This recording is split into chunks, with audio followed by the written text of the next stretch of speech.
Welcome back to my shed in South Wales. I want to share with you some good news I had last week, because what I'm trying to do in this video and then carrying on over the next couple of weeks, I guess, is to kind of point up the difference about a solutions focused approach and the difference it can make. Okay, so I've got a letter over here I'm looking at across here. It came from a parent of a child I've been working with since Christmas time, and in the solution focused way of working, I'm not really interested in his backstory, at least as far as the work's concerned. So I haven't asked questions about what went before our first meeting, and I am asking questions about where he's hoping to get to next and what's working well for him, and the strengths and resources that he's got to take him there from his point of view. So that's kind of in the middle of the work, really. And just a couple of sort of clips from this letter. One thing that the parent was very keen to say was that the school's head teacher has been very supportive. He's been generous with school's time and wanted Ollie to be happy. He's listened to us and tried to get things right for our son. Okay, so the school really have been doing everything it could do. This is since year 7, since this little boy started in school when he was 11, and now he's about 16. So also there have been other services involved. There have been a child adolescent mental health service, a school counsellor been seeing him every week for several years, and all these services have been put towards him. So when the head teacher of the school suggested that I might meet with him, this was the parent's reaction. She said, when he phoned me to say that he'd like Ollie to meet with Dr. Jeff James, I was grateful but not hopeful that this new expert will be able to offer anything different. And she goes on to say, I could not have been more wrong. The solution focused approach is very different and starts from the belief that each young person is an expert in themselves, is already successful, resourceful and hopeful. And this is a really big shift in thinking, because what had been offered to him before, this is both within school, like the reward and sanction system in school, to try to manage his behaviour from the outside, and the work that CAMS have been doing with him over the years, and the work that the school counsellor have been doing. It's all about really looking into the problem, sort of finding out the details of the problem, finding out what went wrong and trying to put it right. And solutions focused approach is very different, and it's so different that it takes some getting your head around this, that you can deal with a problem without ever exploring the problem. And the reason for that is because you're exploring something else. You're exploring what the world would be like when the problem's gone away. Okay, so she goes on to say, there's no discussion about mistakes or difficulties, just on what in themselves has enabled successes to be gained already. This was just what Ollie needed, and it's been amazing to observe his self-belief quickly grow. And then she goes on, from his first meeting with you, there was an immediate change in Ollie. He couldn't tell me what you talked about in detail, but he'd enjoyed your conversation and said you talked about cricket. However, we noticed that he was more relaxed and able to listen easier. Over the next few weeks, Ollie became less defensive and able to explain how he was feeling, rather than assume that others would feel that he was wrong. What had happened really was that Ollie attributed his anxiety in school to his own failure, and he began to, in year 7, began to be feeling that he was, there was something wrong with him, there was a weakness in him, and that he somehow couldn't cope, and that what could he do about that, because all the support he got wasn't able to kind of reinforce that strength that he had in himself, and he was just failing by part, by bit and by bit. And it came to a point where he was self-harming, and that's a really serious situation for a young person to get in.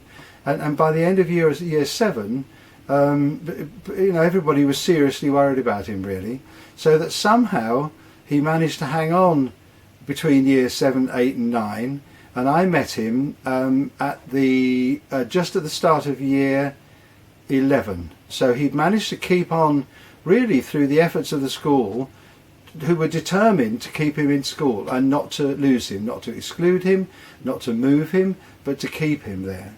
And what the mother's saying is, Ollie is aware that he's becoming more confident and able to do more and is proud of himself. He's sometimes a little worried that if he continues to take risks he'll fail again, or he'll fall again, but can explain that he knows he can cope. And when I was talking to him last week, I sort of put it like this. I said, what had happened before was when you came to something that was blocking you, it was like a door that you couldn't open, and it was standing there in the way, and it was a closed door. What's different now is that, okay, you come to the door, and then you take a deep breath and you think about what you're going to do next, rather than just going into a panic straight away, which is the fast response. He's taking the slower response, he's being reflective about it, and he's grasping the door handle, opening the door, and once the door's open he can walk through. And he can feel this happening. He can feel that situations which have caught him out before, really simple things like what's changed in recently is he can go to the shops on his own and stand in a queue and pay for things in the shop on his own. And you'd say for a boy of his age, well, it's no big deal, but you can't tell what it's like being in somebody else's life, can you? And for him this was a big deal, but now he can do that. He can face the fear and do it anyway, which is the, you know, that phrase there, which is what he's doing. I mean, she goes, you know, she finishes the letter by saying that the home's very different. That although, I mean, we've never talked about anything about home, really, we've just talked about cricket, what he likes doing, what his strengths are, what he's hoping for, and then as talking about changes as they're happening, as he's getting closer to what he's hoping for. And we can clearly see that happening. We've got really strong evidence inside the work to see the changes he's making, and he's now finished year 11 and he's going on to college in September, and his level of confidence is high that he's going to be able to manage that. Yes, he says he'll be a bit scared about it. It's a door to open, but when he comes up to it he can take the handle, open the door and walk through, and he's confident he can do that.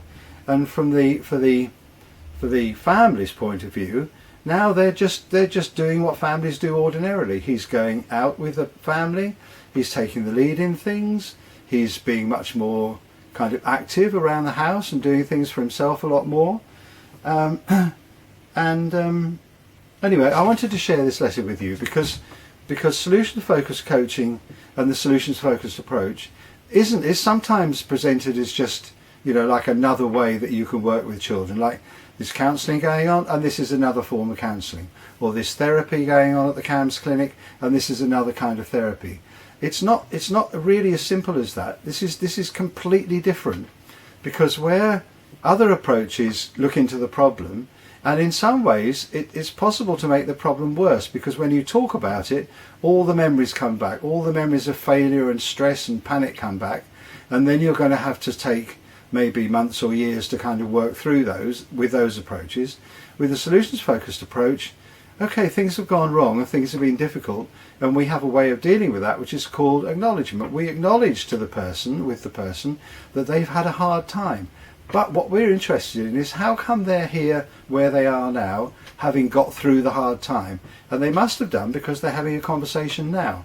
So something about them is they've been able to deal with this hard time, cope with it in some way, and then find their way through it.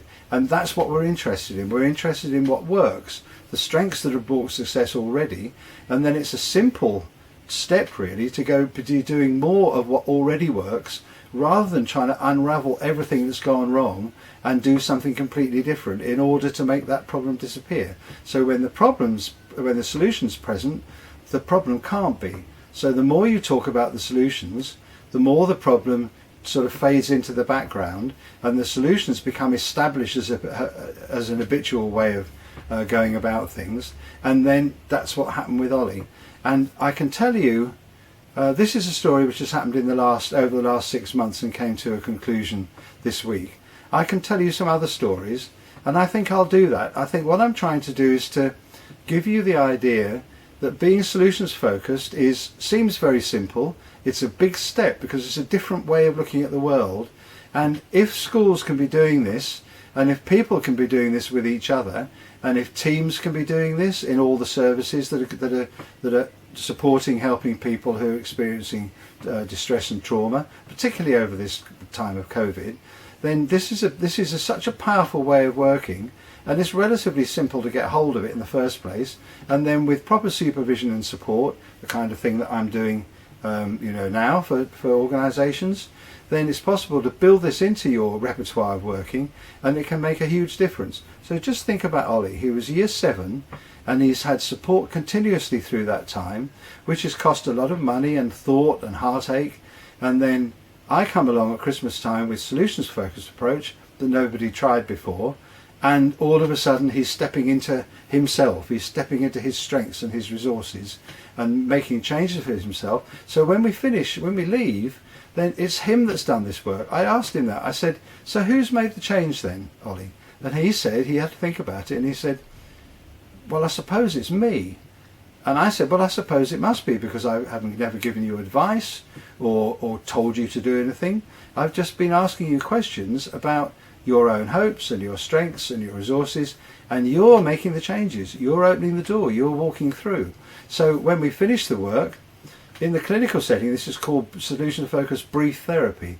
And one reason it's brief is because you don't spend a lot of time looking into the problem. You go straight towards solutions, and when the person's got the solution in some form working, they take it away with them and get on with it. You don't need to have any more meetings, because they can just get on with it and get on with their life.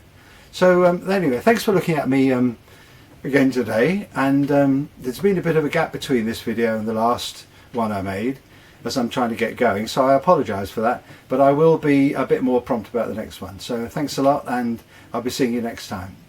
Bye for now.